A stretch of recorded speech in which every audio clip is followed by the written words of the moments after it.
चलो तो स्टार्ट करते हैं। हम लोग एबायोटिक फैक्टर पढ़ रहे थे, कुछ फैक्टर पढ़े थे जैसे टेम्परेचर वगैरह। अगला हमें पढ़ना है सॉइल, है ना। देखिए सॉइल, सॉइल, सॉइल मिट्टी।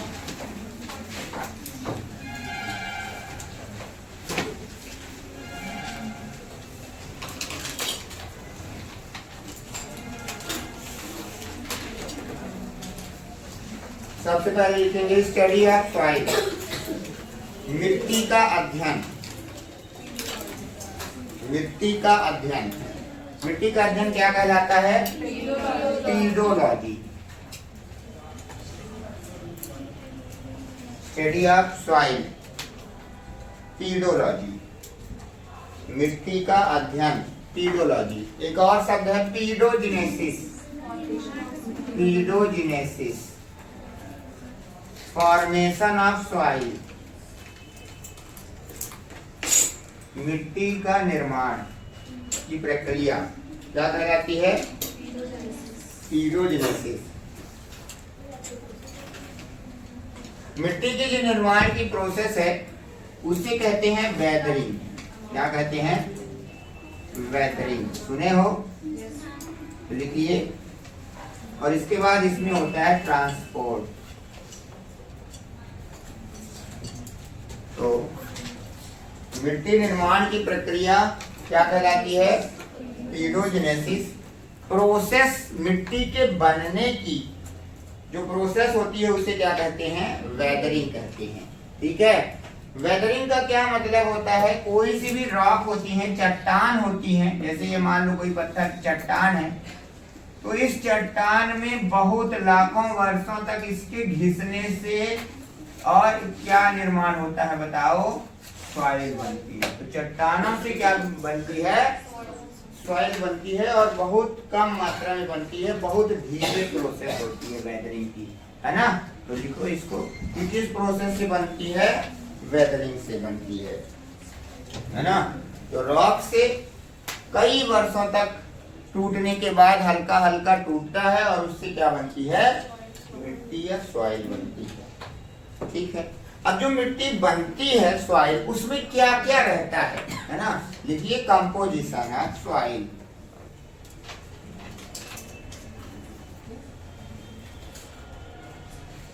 कंपोजिशन, मिट्टी का कंपोजिशन, मिट्टी का कंपोजिशन। सबसे पहली चीज है उसमें ग्रेन, कण। कोई भी मिट्टी रहेगी उसमें क्या रहते हैं? छोटे छोटे कण रहते हैं। अच्छा, उन्हीं कणों के आधार पर मिट्टियों के प्रकार बन जाते हैं। आप लोगों ने मिट्टी के प्रकार पढ़े होंगे, है ना। तो वो क्या है, उन्हीं उसमें कैसे कण हैं, है ना, उसके आधार पर हम लोग क्या कह देते हैं? उसकी मिट्टी के प्रकार को बता देते हैं। तो पहला, सबसे पहली चीज क्या रहती है बताओ? दूसरा ऑर्गेनिक वाटर, पानी रहेगा। ठीक है। कण क्या है? कण के आधार पर बताओ क्या हो जाता है? मिट्टी के प्रकार बनते हैं। ठीक है। कि उसमें बालू वाले कण हैं, कि चिकनी मिट्टी है, कि काली मिट्टी है। सुने हो?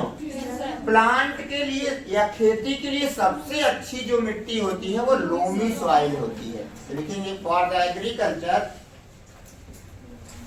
कृषि के लिए सबसे अच्छी लोमी सॉइल है। लोमी सॉइल,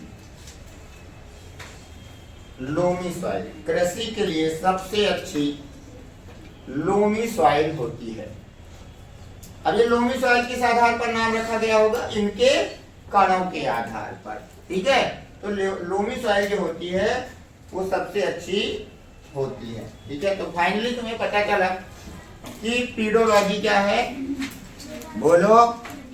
मिट्टी का अध्ययन क्या कहलाता है? पीडोलॉजी कहलाता है। पीडोजेनेसिस क्या है? फॉर्मेशन। कौन सी प्रोसेस से होती है? वेदरिंग से। वेदरिंग क्या होती है? चट्टानों का घिसना। धीरे धीरे वर्षों तक चट्टानें धीरे धीरे घिसती हैं और फिर उससे क्या बनती है? मिट्टी बनती है। ठीक है। आगे लिखेंगे इसकी कुछ प्रॉपर्टी है, सॉइल के कुछ गुण हैं, वो लिखना है। लिखेंगे प्रॉपर्टी ऑफ सॉइल, सॉइल के गुण, मिट्टी के गुण।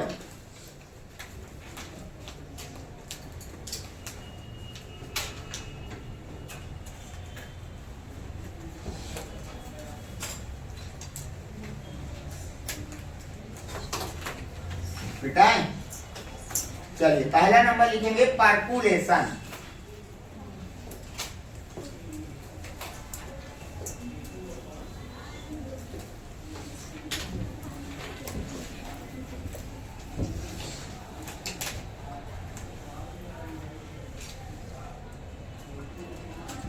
परकुलेशन क्या है ये बताओ। देखो जैसे कहीं पर ये मिट्टी है, ये मिट्टी के कण हैं, क्या है ये बताओ। खेत में ये मिट्टी पड़ी हुई है, सूखी हुई है, क्या है। और ऐसी गहराई में जाते जाओगे तो क्या मिट्टी तो रहेगी ही, है ना। अब क्या होता है, जब आप इसमें वाटर इसके अंदर डालो तो पानी के कितने अणुओं को ये होल्ड कर सकती है और कितना पानी नीचे चला जाता है। जैसे आपने मान लो 2 लीटर डाला, ठीक है ना, और 1 लीटर नीचे चला गया और केवल 1 लीटर ही यहाँ पर इसने अवशोषित किया, है ना, एब्जॉर्ब किया, तो वही क्या कहलाता है, परकुलेशन कहलाता है। मतलब परकुलेशन क्या है बोलो, है ना, पानी को होल्ड करने की कैपेसिटी, किसके द्वारा, मिट्टी के द्वारा, है ना। तो लिखेंगे capacity of soil to hold water. देखिए सॉइल के द्वारा पानी को अवशोषित करने की क्षमता, कैपेसिटी।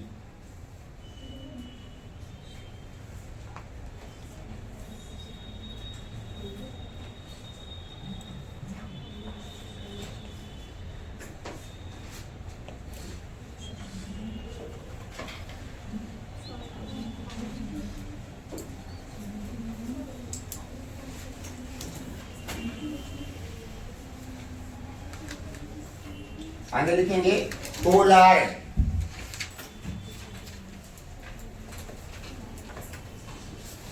पोलार्ड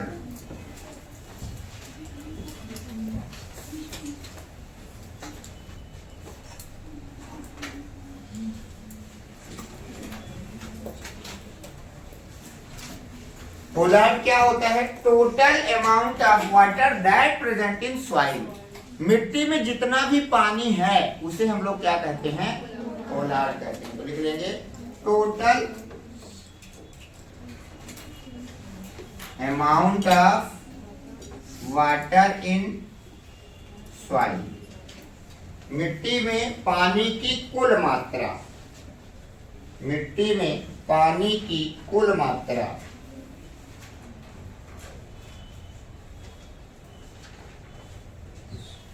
इसके बाद क्रेसार्ड,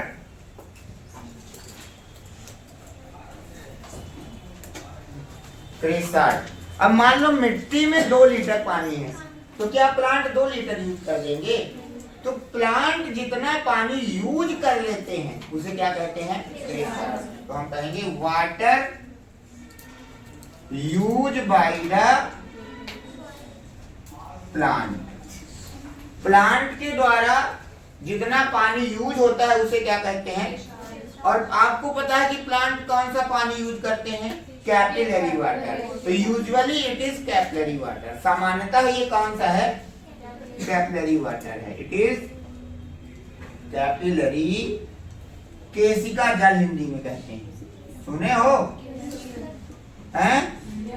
हाँ, तो कैपिलरी वाटर है ये सामान्यतः, क्योंकि प्लांट सामान्यतः कौन सा पानी यूज करते हैं, कैपिलरी वाटर यूज करते हैं।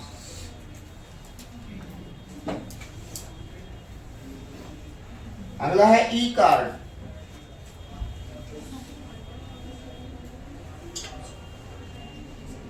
ई कार्ड। अब सॉइल में था तो बहुत, मान लो सॉइल में 2 लीटर था, ठीक है।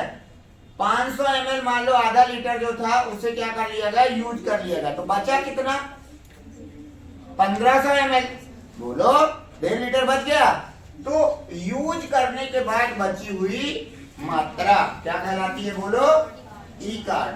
तो देखो इसमें ई कार्ड में बना करके लिखेंगे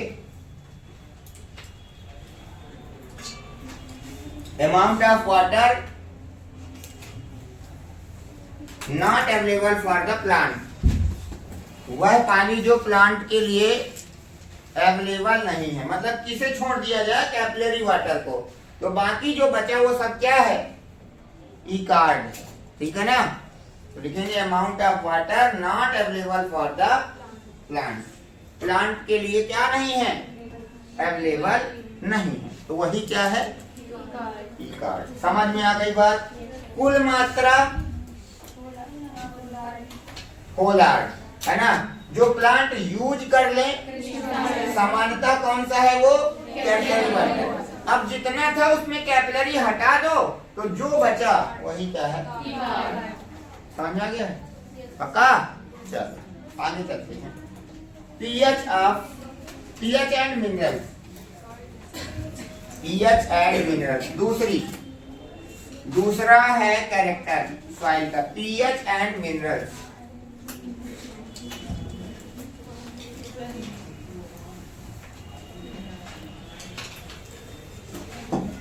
pH and minerals,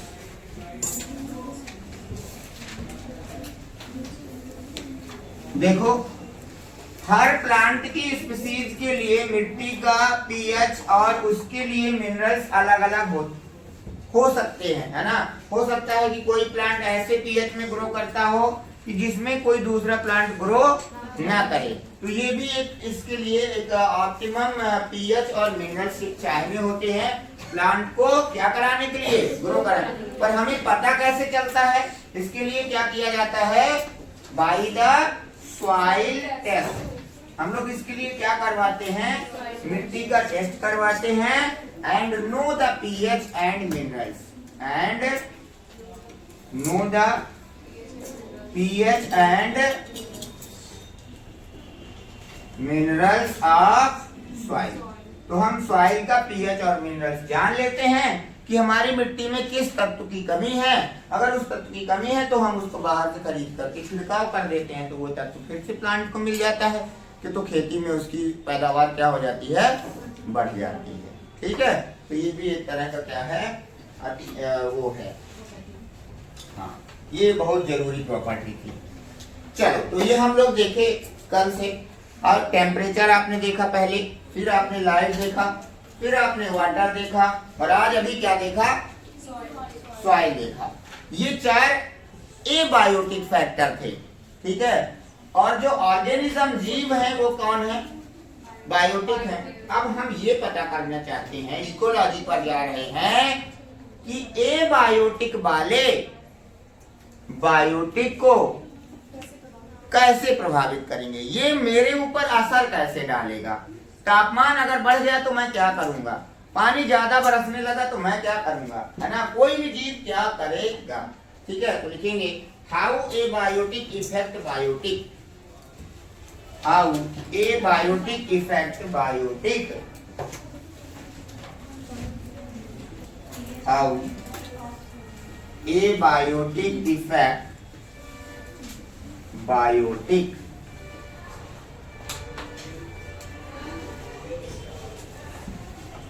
abiotic biotic को कैसे प्रभावित करता है।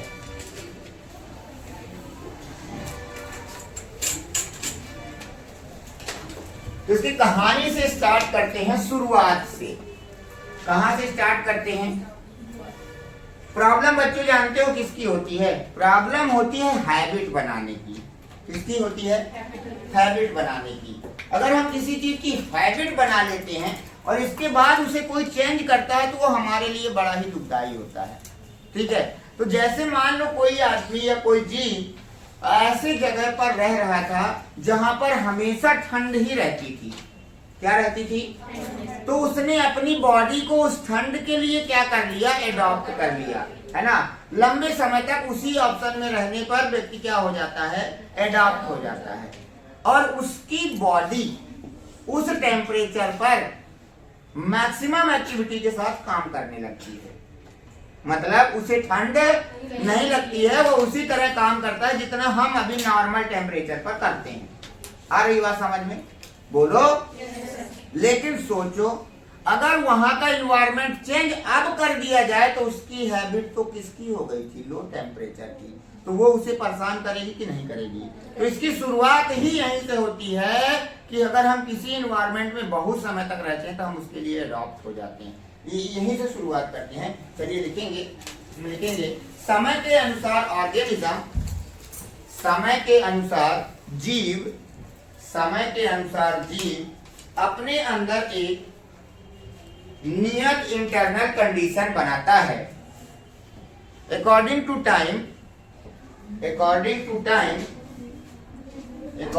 टाइम ऑर्गेनिज्म में constant internal condition on it. Organism में constant internal condition on self, है ना? क्या करता है वो? अपने अंदर एक नियत इंटरनल कंडीशन बना लेता है। कैसी नियत? माने वो ये मान लेता है कि अब यहाँ का तापमान कभी चेंज नहीं होगा। वो ये मान करके और अपनी बॉडी को उसी कंडीशन के लिए एडॉप्ट करके बैठ जाता है। मेरी बात नहीं समझी कि समझ गए? कोई जीव कहीं रह रहा था तो वो वहां पर अपने आप के अंदर, अपनी बॉडी के अंदर इस तरह का इन्वायरमेंट बना लेता है कि ये इसी तापमान में अब रहना है।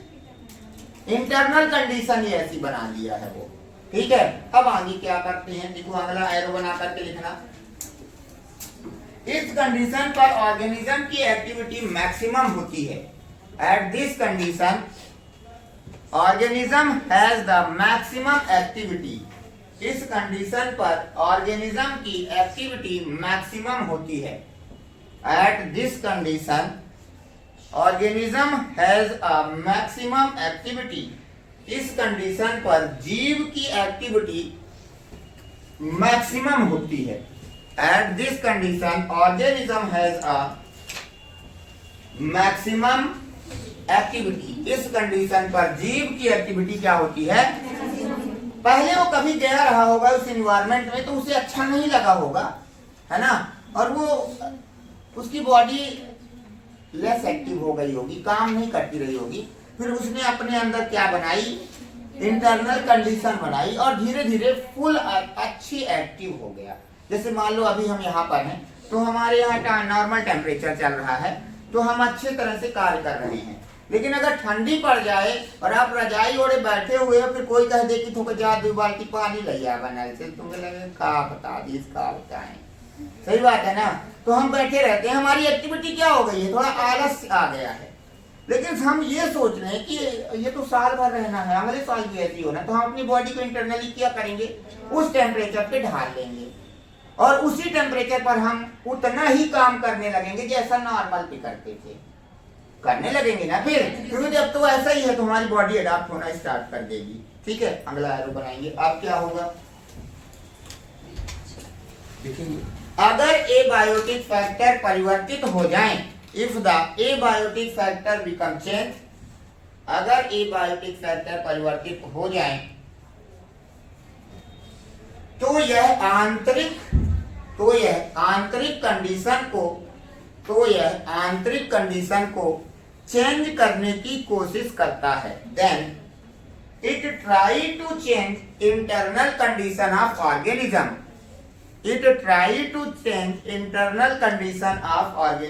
तो यह जीव की आंतरिक कंडीशन को चेंज करने की कोशिश करता है। अब देखो, एबायोटिक का मतलब समझ रहे हो? क्या?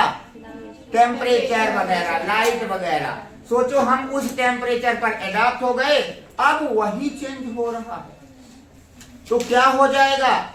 इंटरनल कंडीशन को चेंज करने की कोशिश करेगा कि नहीं करेगा? जो हम एडॉप्ट हो गए थे करेगा, और अगर उसे चेंज करेगा तो हमारी एक्टिविटी फिर से क्या होने लगेगी? धीरे होने लगेगी। आगे लिखेंगे and it decrease activity of organism, और यह जीव की एक्टिविटी को घटाएगी, और यह जीव की एक्टिविटी को क्या करेगी? घटाएगी। कैसे घटाएगी? क्या करेगा बताओ? कैसे घटाएगी? क्या करने लगेगा कि ऐसा हो जाएगा कि हमारी एक्टिविटी घटने लगेगी? देखो ऐसा घटेगा। सबसे पहले तो हमारी बॉडी को अपना टेम्परेचर मेंटेन करना पड़ेगा 37 डिग्री सेल्सियस, नहीं तो ऐसे भी मर जाएंगे। तो उसे मेंटेन करने में एनर्जी खत्म होगी। बोलो, तो एनर्जी दूसरी जगह जा रही है, तो दूसरे कामों के लिए एनर्जी कम बच रही है, पहली बात। दूसरी बात, ऑस्मो रेगुलेशन में दिक्कत हो सकती है।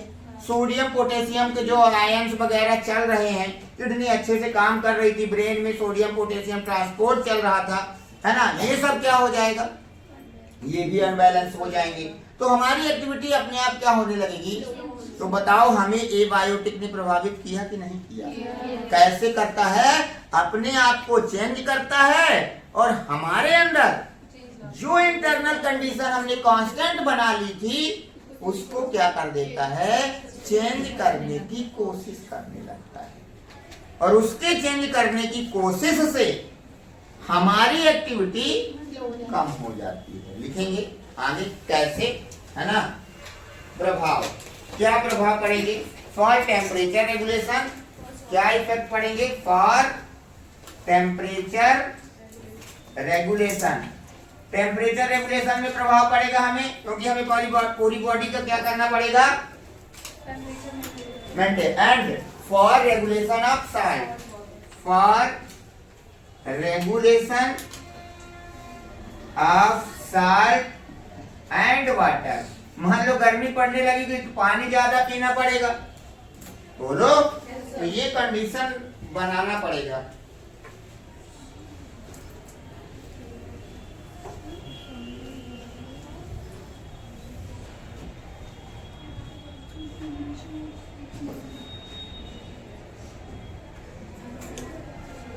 ठीक, एक शब्द होता है किसी भी चीज को नियमन करने के लिए, जैसे किडनी ऑस्मो रेगुलेशन करती है, बोले तो परासरण का नियंत्रण करती है।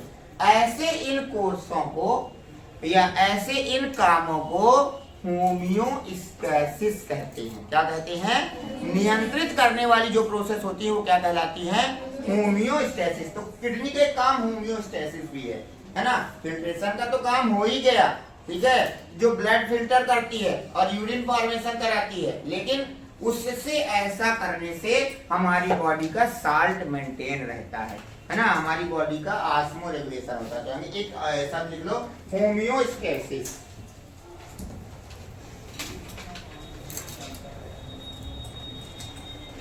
Homeostasis, homeostasis.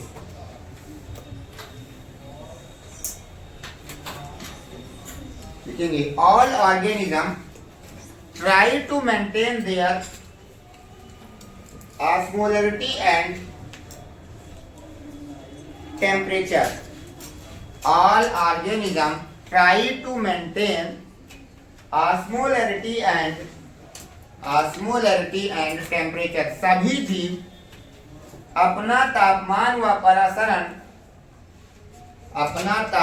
व परासरण नियत बनाए रखते हैं, या नियत बनाए रखने की कोशिश करते हैं, नियत बनाए रखने की कोशिश करते हैं, नियत बनाए रखने की कोशिश करते हैं। And this is called homeostasis, है ना। जैसे किडनी करती है तो क्या है भाई? यूरिया मेंटेन कर रही है, सोडियम मेंटेन कर रही है, NaCl मेंटेन कर रही है। तो अपनी बॉडी में, ब्लड में क्या कर रही है? वो एक तरह से होम्योस्टैसिस कर रही है। समझ गए होम्योस्टैसिस का मतलब? क्या समझे होम्योस्टैसिस से? होम्योस्टैसिस का मतलब है कि किसी भी चीज को बैलेंस बनाना, उस चीज को कांस्टेंट बनाए रखना, कि ना कि वो ज्यादा हो और ना ही वो कम। ठीक, ओके, चलिए आगे लिखते हैं। On the basis of homeostasis, homeostasis के आधार पर, होम्योस्टैसिस के आधार पर जीवों को दो भागों में बांटा गया है।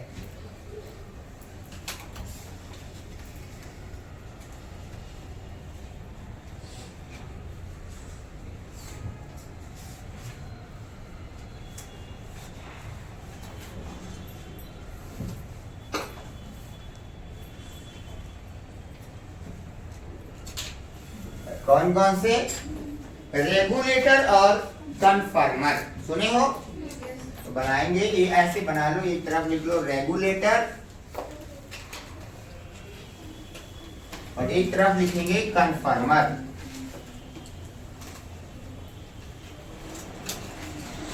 Regulator and कन्फर्मर।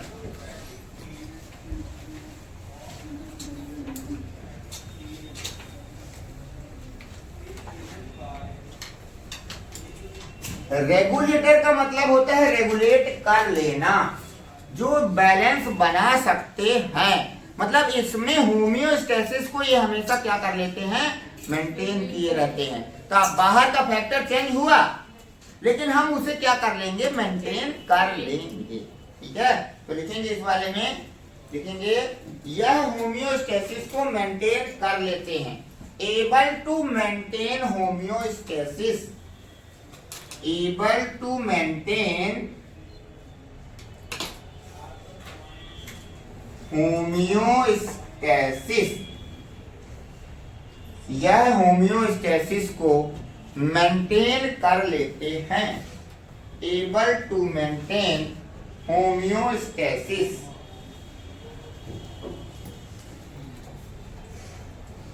अगर वो मेंटेन कर लिए हैं तो तापमान नियत कर लिए, बोलो, तापमान को कहते हैं थर्मो, और उसने उसको मेंटेन कर लिया मतलब रेगुलेट कर लिया कि नहीं कर पाया, अर्थात इन्हें और क्या कह सकते हैं, थर्मो रेगुलेटर कह सकते हैं, नहीं कहते हैं, बोलो। और अगर टेम्परेचर मेंटेन कर लिया तो किडनी ने अपना ऑस्मोलैरिटी भी बैलेंस कर लिया होगा, बोलो। तो और क्या कह सकते हैं, ऑस्मो रेगुलेटर। क्या कह सकते हैं, ऑस्मो रेगुलेटर, ऑस्मो रेगुलेटर। तो ये परासरण भी बैलेंस कर लिए और तापमान भी बैलेंस कर लिए, है ना नारिचा?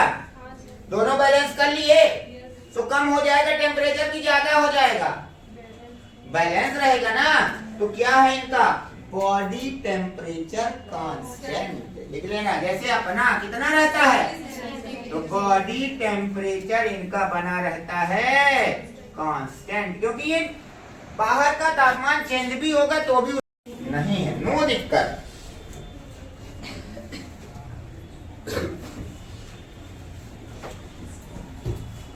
ठीक है, ठीक है अंकिता। अब इधर सुनो, इसको मेंटेन करने के लिए जीव कुछ फिजियोलॉजिकल एक्टिविटी भी दिखा सकते हैं, जो तुम्हें बाहर से दिखेगा कि ये ऐसा क्यों कर रहा है, अपनी बॉडी का टेम्परेचर या ऑस्मोलैरिटी को बैलेंस करने के लिए ऐसा कर रहा है। ठीक है ना, तो लिख लेना सम फिजियोलॉजिकल एक्टिविटी। इसी में सम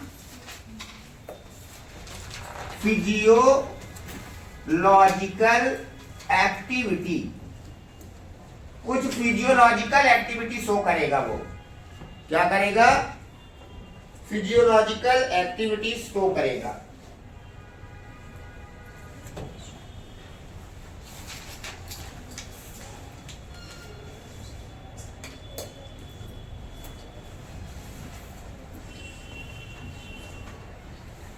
पहला स्वेटिंग,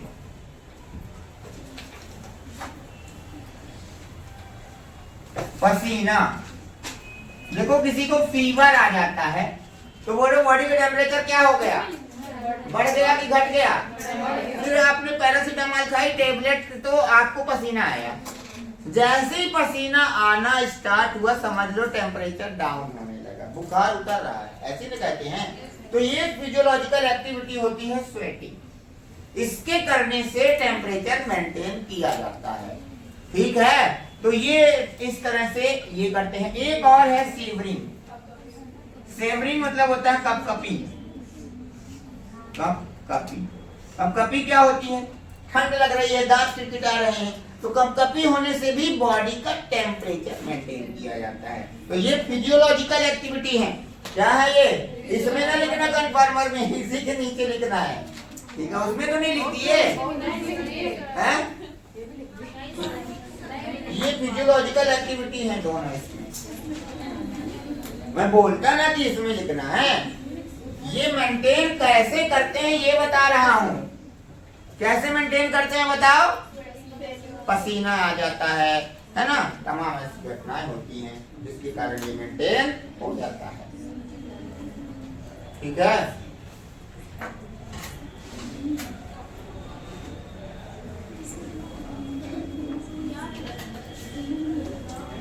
चले आगे।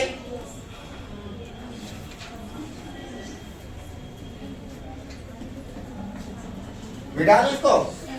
अब देखो, रेगुलेटर को भी दो भागों में डिवाइड किया गया है। अभी इधर नहीं चल रहे हैं, इधर ही चल रहे हैं, ठीक है? तो लिखेंगे there is two type of regulator. Regulator दो प्रकार के हैं। रेगुलेटर दो प्रकार के हैं। रेगुलेटर दो प्रकार के हैं।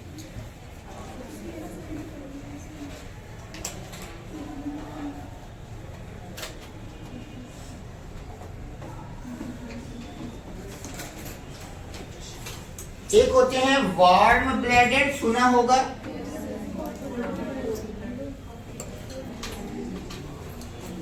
और एक है कोल्ड ब्लडेड।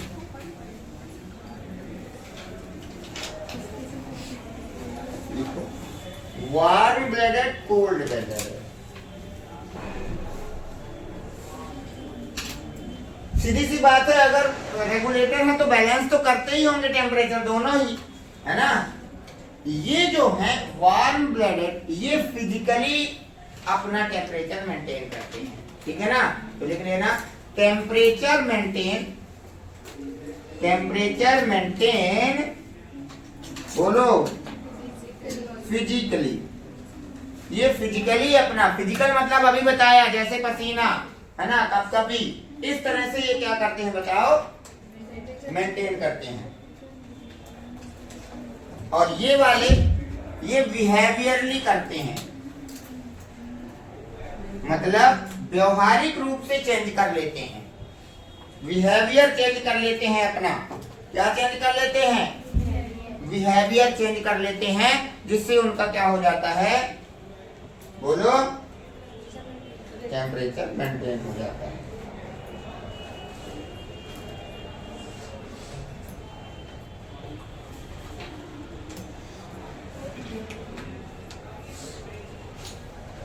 ठीक, ये हो गई बात। आगे चलते हैं। उधर क्या था? चलो उधर लिखो कन्फर्मर। अगर है तो ठीक है, नहीं तो अलग से हेडिंग डालो, कोई दिक्कत नहीं। इधर लिख लो कन्फर्मर। कोई जरूरी थोड़ी है कि अब कॉलम में ही लिखो, ठीक है ना? लिखो कन्फर्मर।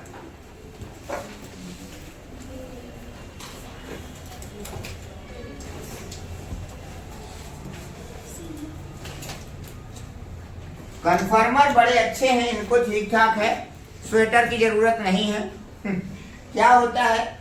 जैसा जैसा इन्वायरमेंट वैसा ही बॉडी का temperature. According to environment they change their body temperature, ठीक है ना? लिखेंगे यह वातावरण के अनुसार ही बॉडी का टेम्परेचर चेंज कर लेते हैं। वातावरण के अनुसार बॉडी टेम्परेचर चेंज कर लेते हैं। They change body temperature according to environment, according to environment. यह वातावरण के अनुसार बॉडी टेम्परेचर चेंज कर लेते हैं। हाँ, लेकिन इनको थोड़ा सा नुकसान ये रहता है, थोड़ा इनकी एक्टिविटी घट जाती है। क्या हो जाती है? मतलब हर जीव का एक ऑप्टिमम टेम्परेचर है कि इतने तापमान पर वो अच्छे से काम करेगा, समझ रहे हो? और अगर थोड़ा कम ज्यादा हुआ तो ये चेंज तो कर लेंगे अपने आप को, लेकिन थोड़ा एक्टिविटी क्या हो जाती है, देख लेना, बट एक्टिविटी बिकम डिक्रीज। किंतु सक्रियता घट जाती है, किंतु सक्रियता घट जाती है। But some energy can be save, किंतु कुछ ऊर्जा सेव हो जाती है। बट सम एनर्जी सेव, कुछ ऊर्जा सेव कर लेते हैं ये लोग भी, सुरक्षित कर लेते हैं, कुछ बचा लेते हैं। एक्टिविटी कम कर लिए लेकिन बॉडी का टेम्परेचर ऐसे वैसे का वैसा कर लिए, लेकिन क्या हो जाते हैं बोलो, कुछ एनर्जी जो होती है वो क्या हो जाता है बताओ, सेव कर लेती है। ठीक है, चलो देखो एक चित्र बना रहा हूं, एनसीईआरटी का चित्र है, ग्राफ है, उसमें आपको बताना, देख के नहीं बताना है किताब में, अभी तुमको बताना है कौन रेगुलेटर है और कौन कन्फर्मर है। ठीक है, चलो तो देखो मैंने यहाँ पर दो एक्सिस बनाए हैं, एक एक्स एक वाई, ये एक्स एक्सिस है और ये वाई है। ठीक है, इसमें यहाँ पर है टेम्परेचर जो है एटमॉस्फेयर का है, टेम्परेचर ऑफ एटीएम या एनवायरनमेंट का टेम्परेचर है, और इधर हमने रखा है टेम्परेचर ऑफ ऑर्गेनिज्म, किसी भी जीव का टेम्परेचर मैंने यहां पर रखा है। ठीक है, रेखा आपने रेखा, ठीक है, तो यहां पर क्या रखा है बोलो मैंने, टेम्परेचर ऑफ ऑर्गेनिज्म, और वहां पे क्या रखा है। अब मैंने दो ग्राफ बनाने की कोशिश की है, एक ग्राफ ऐसा सीधा बना दिया हूं एकदम स्ट्रेट लाइन ऐसे, और एक ऐसा बना लिया हूं parallel to the x axis, ये एक्स एक्सिस है उसके समांतर है। ये दो ग्राफ हैं, ये मान लो ए है ये बी है। आपको क्या लगता है ए किसे रिप्रेजेंट करता है, कन्फर्मर को या रेगुलेटर को? कन्फर्मर क्या होते हैं ये बताओ पहले, जो वातावरण के अनुसार चेंज कर ले, है ना। तो ये आपको क्या लगता है कि कौन है, कन्फर्मर है कि नहीं है? कैसे देखो, हाँ बिल्कुल सही बताया आपने, कन्फर्मर है ये, क्योंकि ये क्या करते हैं टेम्परेचर चेंज। देखो मान लो यहाँ पर है 10 डिग्री सेल्सियस टेम्परेचर है, तो देखो जीव ने अपना टेम्परेचर कितना कर लिया 10, अगर आपने 20 किया तो ये देखो कितना कर लिया, अगर आपने 30 टेम्परेचर किया है इसका तो ये देख लो कितना हो जाएगा।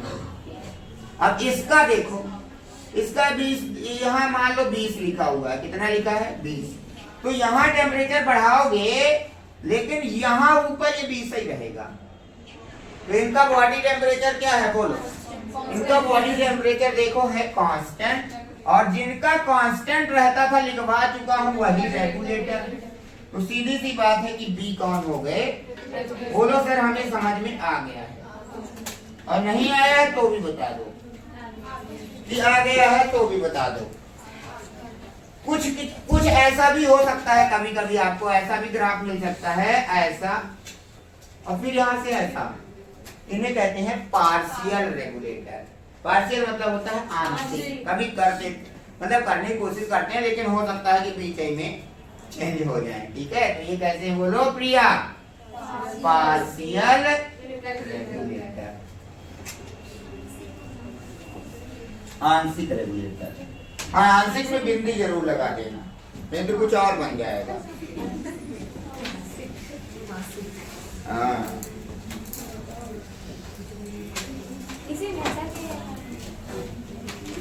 अब सामने है, चाहे जिसमें लिखो, हाँ उसी में बना लो, कोई दिक्कत नहीं, यही बना लो चाहे उधर बना लो नेक्स्ट पेज में।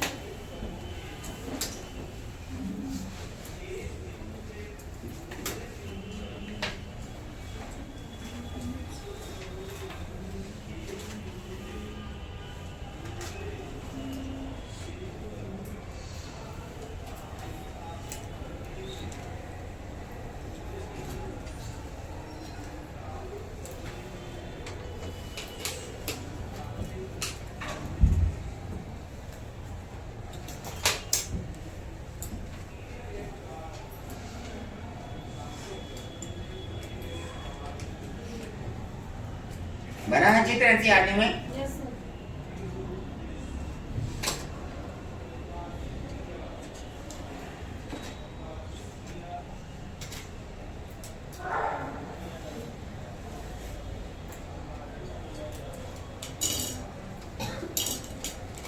अब देखो एक बात बताओ, जीव को कन्फर्मर होना अच्छा है या रेगुलेटर होना अच्छा है? बोलो। कन्फर्मर मतलब अपना टेम्परेचर चेंज होता रहे, ऐसा बोलो जल्दी से। रेगुलेटर होना अच्छा है या कन्फर्मर? क्या होना अच्छा है? रेगुलेटर होना अच्छा। किंतु देखो मैंने कहा रेगुलेटर होना अच्छा है। क्या है? रेगुलेटर होना, इधर सुन लो, अभी मैंने क्या लिखा? रेगुलेटर होना अच्छा है खराब है? रेगुलेटर होना अच्छा है। सुनते चलो, फिर नहीं आएगा समझ में। नहीं तो रेगुलेटर ना, फिर है ना, रेगुलेटर होना अच्छा, लेकिन इसमें पैसा लगता है। मैंने कहा था ना कि बॉडी टेम्परेचर रेगुलेट करने में कास्ट लगती है, पैसा खर्च होता है। बोलो। तो रेगुलेटर होना अच्छा है किंतु इसमें खर्चा है। क्या होता है बताओ? थर्मो रेगुलेटर करने में, किंतु थर्मो रेगुलेटर में क्या लगता है? कॉस्ट लगती है। कॉस्ट माने पैसा, पैसा माने खर्चा लगता है। अब बताओ, रोड के किनारे धूल उड़ती हुई होटल में खाना अच्छा है या लैंडमार्क होटल के अंदर बैठकर? अच्छा तो है लेकिन वहां खर्चा लगता है। तो कौन लोग वहां खाते हैं? जो उस पैसे को अफोर्ड कर सकते हैं वो वहां खाते हैं, जो नहीं कर सकते हैं वो रोड के किनारे धूल वाला खाते हैं। ऐसे जीव चाहते तो हैं कि हम क्या बन जाएं, पर क्या नहीं है? पैसा बोले तो एनर्जी स्पेंड करने के लिए नहीं है, ताकि वो क्या बन सके? रेगुलेटर बन जाए। लेकिन बेटर क्या है? यहाँ तक लिख गया हो तो ये लिखवाएं।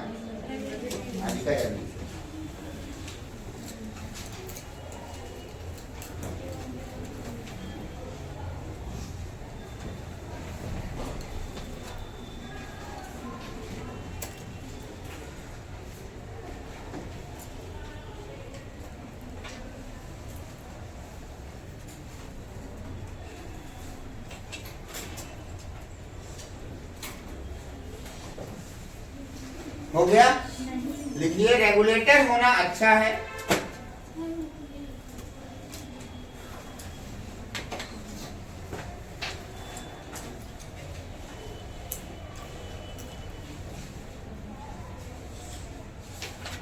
Regulator is better than कन्फर्मर। Regulator कन्फर्मर से अच्छे हैं। रेगुलेटर कन्फर्मर से अच्छे हैं। But in thermoregulator some energy is spent, किंतु थर्मोरेगुलेटर के लिए कुछ ऊर्जा खर्च होती है, but for the thermoregulator some energy is spent,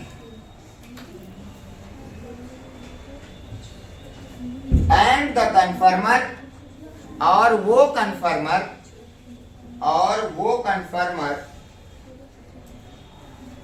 जो इसे अफोर्ड कर सकते हैं, and the conformer which afford this cost और वह कन्फर्मर जो इस कास्ट को अफोर्ड कर सकते हैं, बिकम रेगुलेटर, वह रेगुलेटर बन जाते हैं। जब उनके पास एनर्जी ही नहीं है उस चीज को रेगुलेट करने के लिए, तो कैसे रेगुलेटर बनेंगे? बोलो सही है? ठीक है, तो ये हो गया आज के लिए। बाकी आज टाइम भी हो गया।